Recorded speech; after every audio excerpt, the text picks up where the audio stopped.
데일리 브리핑. 네, 오늘은 임춘택 회계법인의 대표이신 임춘택 CPA와 함께합니다. 어서 오십시오. 안녕하세요. 네, 지난 8월 이 바이든 정부가 시행했던 Inflation Reduction Act (IRA) 안에는 여러 가지 입법 사항이 있었는데 그 중에 이 전기차 세제 혜택 축소와 학자금 융자 탕감은 이미 저희가 소개를 해드렸고, 오늘은 IRS에는 어떤 영향을 미칠 것인가를 알아보고자 합니다. 과연 어떤 영향을 미치게 되는 겁니까? 경찰이나 IRS에서 편지나 전화를 받으면 기분 좋아할 사람이 없잖아요. 기분 안 좋죠. 예. IRS에도 무슨 마음이 덜컹해요. 덜컹하죠. 뭐 IRS에서 별것 아닌 편지 한 장만 와도 맞아요. 기분 나쁘고 아침에 뭐 전화가 몇 번씩이 나오고 그런 경우가 많거든요. 근데 또 이렇게 큰 변화가 있으면은 이런 자리에 와서 또 그런 이야기도 해야 되죠. 아, 그거 듣기 싫다고 안 하는 것은 아니다라고 생각해서 오늘 준비를 좀 했습니다.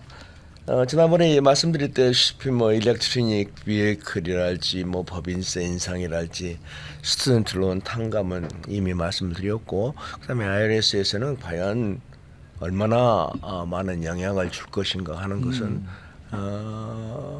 과거에도 우리가 지난번에도 말씀드렸습니다마는 그 경기가 침체하거나 후퇴할 때 연방정부 페드나 재무부가 일을 할 때 양적 완화를 했다가 양적 축소를 했다고 하듯이 IRS도 반복적으로 이런 행동을 과거 제가 뭐 미국에서 하는 역사로 따져봤을 때 많이 있었던 것 중에서 하나인데, 돈을 많이 풀고 느슨하게 했다가 지난 2년 동안 지금은 이제 그것을 축소하고 돈을 어떻게 좀 걷어들이고 좀 겁을 주고 그래야 행정을 하죠. 맞아요. 그러지 않으면은 미국에서는 자발적인 세금 보고서인데 내가 세금 보고서를 내고 그 사람들이 그 순간에 뭐 점수를 매겨 가지고 세금을 더 내라고 한 게 아니라 자발적인 신고에다가 모든 것을 거기서 끝나버리니까 그렇죠.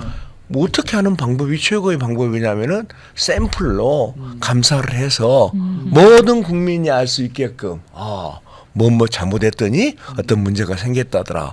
부통령이 뇌물을 받았는데 예를 들자면은 감옥에 갔다더라. 큰 이슈가 있으면은 그냥 연방 정부가 그걸 활용해 가지고 굉장히 국민을 압박하는 정서예요. 군대 갔다 오셨습니까? 아, 그럼요. 예, 군대 갔다 와가지고 말 안 한 일개 중대 병사를 다 때린다는 건 쉽지 않지 않습니까? 근데 뭐 시범 케이스를 하나만 딱 때리면 그 다음에는 말을 잘 듣거든요. 그런 원리로 하고 있는 것 같아요. 제가 보기에는. 네.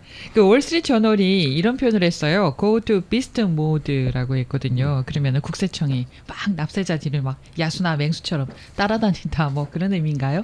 예, 뭐 그렇다고도 볼 수 있겠죠. 그렇다고 볼 수 있겠는데 예. 그러다 보면은 무슨 무기가 있어야 됩니까? 뭐 IRS도 그냥 말만 막 해가지고 되지 않지 않습니까? 예. 한 800억 불을 이번에 인플레이션 리덕션 액트에서 배당을 해줬어요. 넥스트 뭐 1년에 800억 불은 아니고 그다음에 넥스트 10년 동안에 800억 불을 투자를 해가지고 첫 번째로는 한 450억 불 정도는 그 감사관을 정원하겠다.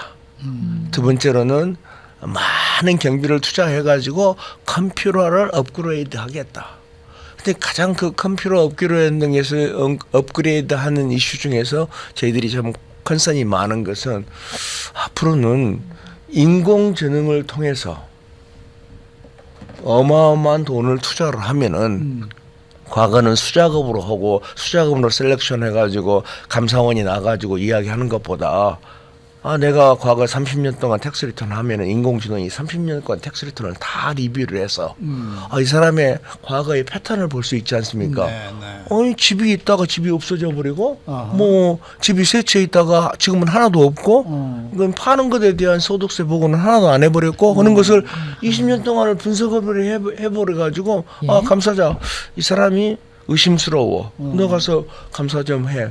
그러한 기술을 IRS는 개발을 해서 감사를 해서 뭐 아무래도 감사한다고 하지만은 감사를 해서 목표로 얼마만큼 세금을 더 증수하라는 목표는 없지만 네. 전체적인 입장에서 봤을 때에는 사람을 투입을 해가지고 돈을 더 걷자는 게 목적 아니겠습니까? 뭐, 거기도 뭐 일종의 장사니까.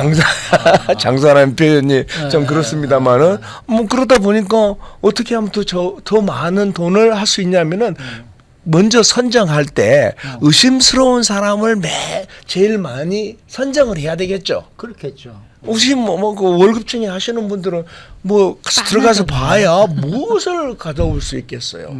그런 크고 좀 썩어 있는 데를 찔러 들어가야 돈을 많이 걷죠. 그 보통 우리 법률적으로는 공소시효라는 게 있잖아요. 아, 물론이죠. 네, 세금도 그런 게 있어요? 아, 있죠. 아. 다 있는데 예. 공소시효를 해가지고 내가 3년 내지 5년 이전의 것은 네. 다 지나가 버렸어요. 네네. 그러니까 그 법적으로 너 세금 더 잘못 냈지 알아도 네. 징수할 수 없어요. 하지만 지켜보는 거예요. 지켜보고 아니 지난 20년간 30년간 패턴을 보는 거예요. 아 근데 과거에 보니까 이런 게 있다. 네. 그러니까 지금껏도 한번 봐라. 아하. 아 그러면은 세금을 더 많이 징수할 수 있는 계기가 효율성이라고 볼까요? 아니면 감사자들 한 사람한테 너 10,000불씩 걷어내 그런 목표는 없지만 네. 그런 무기를 IRS가 개발해가지고 AI를 통해서 인공지능을 통해가지고 한다 그러면은 야 이거 진짜 앞으로는 더 겁나죠. 어렵지 겁나지 않겠는가?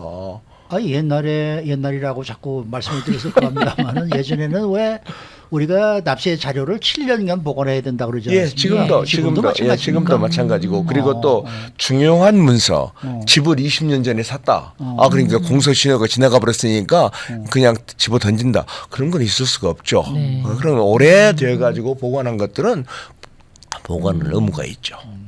그럼 지난 2년 동안의 팬데믹 기간 동안에 IRS는 순환이 양이었습니까? 아니면 그때도 맹수였습니까? 제가 보기에는요 어마어마한 순환량이었어요. 양이었어요. 아, 그래요? 아, 왜 그러냐? 네. 아까도 이야기했지만은 정부가 이게 사로운팜이 되면은 그냥 자기들도 국민들을 잘 보호를 해야 되잖아요.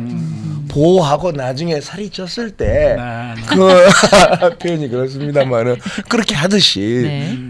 그 2년 전에 지난 2년 전에는 가만히 있으면은 야 4월 15일이 기간인데 네. 너희들 어렵지? 7월 15일, 10월 15일, 예. 12월 15일 하고 연결해 줬어요. 예. 아무 이야기도 안 했는데 그냥 연결해 줘. 그리고 그 사이에 페널티하고 인트레스트가 나오지 다 면제. 걱정하지 마. 전화하기가 어렵지만은 전화가 되면은 나 이런 문제가 있는데 이거 좀 해결해 달라. 오케이. 제일 중요한 것은 ERTC라고 들어보셨을지 모르겠지만 Employee Retention Credit이라고 우리가 지금 소위 말해서 PPP라고 하는 SBA에서 주는 융자 규모보다 더 큰 혜택을 고용주한테 줬어요. 그 어마어마한 큰 돈이었어요. 아마 제가 프랙티스 하고 있는 동안에 가장 IRS가 그렇게 선심을 푸는 정책이었다고 저는 생각해요. 네. 금액으로 봐서는 IRS는 그건 발표를 안 하니까 모르지만은 지금 뭐 EIDL이나 그다음에 PPP는 막 한 3천억 불 정도 된다는데 한 3천억 불 이상은 제가 추측하기로는 ERTC라고 해서 나오고 있고 지금도 그때는 깜빡 잊어버렸는데 못하겠다 그러면 조건이 맞으면 조건이 좀 까다로웠어요. 그래요? 조건이 까다로운데 어멘드 텍스 리턴 하면 지금도 받을 수 있어요. 기회가 아직도 남아 있어요. 네네. 요새 발표되는 그 뉴스들 보면은 뭐 그동안에 그러니까 거짓으로 보고해서 타먹은 그러니까 불법적으로 타먹은 돈들이 뭐 1인당 무슨 뭐 몇억 달러씩 나오고 그러더라고요. 이게 도대체 어떻게 된 건지 알 수가 없어요. 그러니까 이게. 근데 제가 보기에 미국이라는 나라에서 말이야. 제가 보기에 빨리 주어야가 한다는 그 긴급성과 그다음에 허술해진 행정은 항상 이율 상반적인 거예요. 너무 까다롭게 했는데 UI를 받는 사람이 돈을 못 받는다라고 하는 것보다는 야 먹을래 먹을더라도 다 주자. 야, 미국 정부는 그런 의미에서는 좀 그냥 나중에는 이제 혼나는 거죠. 나중에 혼나죠. 지켜보고 나중에 칼을 들고 있죠. 네. 그 최근에 IRS에 여러 가지 문제점들이 있다고 해요. 구체적으로 어떤 문제점들이 있습니까? 첫째, 네. 뭐 앵커님도 전화를 하실 일이 없었겠지만은 있다 하더라도 전화 응답률이 10% 이하예요. 아이고 너무나. 그리고 맞아요. 관공서의 전화 응답률이 10%인데 딱 담당자까지 간다는 보장이 어디가 있어요. 맞아요. 두 번, 세 번 그러다가 또 도중에 또 끊겨버려. 네, 그러지고. 네. 다시 시작하면 또 얼마예요? 하루 종일 전화기에 하루 매달려 있어야 종일이에요. 돼요. 네. 어, 마음 딱 먹고 전화해야 뭐 돼요. 그래야죠. 네. 그리고 얼마나 또 친절하게 해줍니까? 두 번째로는요. IRS가 이직률이 높아요. 이직률이. 예. 그러다 보니까 전화 받으신 분들한테 뭐 20년, 30년 근무한 사람이 전화 받겠어요? 이제 다 며칠 들어온 지 얼마 안 돼 가지고 간단한 그 프로그램 물어봐가지고 신입 직원 해가지고니까 네. 어떤 경우는 물어보면요 몰라요. 맞아요. 그랬어요. 다 알 것 같은 착각 속에 전화를 해요 우리가 또 텍스페이어가. 네. 근데 실질적으로는 참 그러지 못하다 그런 예. 그런 것들이 많이 있고 그다음에 이제 아직 그 페이 포 파일링을 한 그 서류들이 6월 말 정도에 한 2천만 건이 지금 프로세싱이 안 돼가지고 쌓여 있어요. 오. 그러다 보니까 뭔가 우리가 파일링한 자료가 컴퓨터에 입력을 해서 뭘 물어보거나 요즘 같은 경우에는 론 하나 하려고 해도 인컴텍스 자료 갖고 와라 뭐 이런 것들이 많이 있지 않습니까? 예. 그러다 보니까 그 자료가 프로세싱이 안 돼가지고 생기는 문제점들이 굉장히 많이 있죠. 아. 그다음에 이제 리펀을 받는 것이 가장 목적이 큰 것 아닙니까? 그렇죠. 이게 옛날에는 뭐 20일, 30일 걸린다는 게 요즘 같은 경우는 막 6개월씩이나 걸리다 보니까 돈 받으려고 하는 사람은 급하죠. 내가 예, 그거 갖고 그렇죠. 지금 TV 살려고 계획하고 있는데 돈이 안 들어와요. 그런 문제점들이 지금 개선을 하고 있다고 하지만 구조적으로 개인 기업이 채용 문제가 있듯이 그 국세청도 그런 문제가 같이 있지 않겠는가 하는 생각이 듭니다. 근데 저는 제일 힘들었던 게 우선 IRS 직원이 전화를 받았는데 무슨 말을 하는지 알아들을 수가 없더라고요. 그러니까 첫째 뭐 랭귀지의 문제도 있을 수도 있고 두 번째로는 상대방이 예를 들자면은 그 모든 IRS의 법이 얼마나 크고 방대합니까? 네. 그걸 다 알 수가 없지 않습니까? 그러니까 설명이 불충분하기 때문에 불만들이 굉장히 많죠. 발음 자체도 말이죠. 무슨 인도 분들인지 필리핀 분들인지 이거 도대체 뭐 근데 이게 주류 사회에 있는 퀄리파이 된 사람들은 안 가니까 왜냐면 에트닉 그룹에 있는 사람들이 많이 들어가니까 굉장히 액센트가 통하는데 많죠. 힘들었어요. 액센트가 많습니다. 그 앞으로 10년 동안 이제 IRS는 어떤 계층을 타겟으로 하고 감사를 계획하고 있는 거예요? 우리가 크게 두 가지 부류를 나누죠. 여러 가지 부류를 만들 수도 있겠지만은 첫째 근로소득자라는 계층이 있다고 보자고요. 월급밖에 안 받아. 네. 예. 또는 어떤 사람은 사업만 해. 또 어떤 사람은 남자는 월급쟁이인데 여자는 사업을 해. 네. 이런 것들이 한 세 가지로 분류를 하면 전체를 분류할 수가 있는데 뒤에 세 번째 것은 말 안 하고 첫 번째 두 번째는 근로소득자는요 간단하죠. W2 폼. 네. 월급쟁이. 월급쟁이. W2 폼. 그다음에 뭐 은행의 인트레스트. 그다음에 뭐 정부에서 받은 소셜 시큐리티. 그다음에 UI. 뭐 이런 점 그런 것들은 우리한테 그 서류가 다 오지만은 그렇죠. 돈을 주는 사람, 인플로이어, 은행, 그다음에 증권회사, 보험회사 이런 사람들이 내년도 금년도 것은 내년 1월 31일까지 미리 내 소셜 시큐리티 구자로 IRS 안착해 있어요. 모든 자료가. 네. 근데 나는 4월 15일 날 보고 가지 않습니까? 네네. 그래서 매칭을 하는 거야. 컴퓨터가. 근데 내가 월급을 20만 불 받았는데 W2 폼으로는 내가 나 세금이 너무 많아. 근데 세금을 한 15만 불을 줄여. 금방, 그런 건요. 금방 금방 줄어요. 달러나고 맞아. 뭐 파일링 하면 한 2주 만에 답장이 와가지고 야, there is a different 차이가 있다. 누락됐다. 그리고 난 다음에 이 차이를 계산하니까 너 만불 세금 내야 돼. 아니면 이게 틀렸다는 것을 네가 프루브해. 그렇게 해요. 나이상에 해요.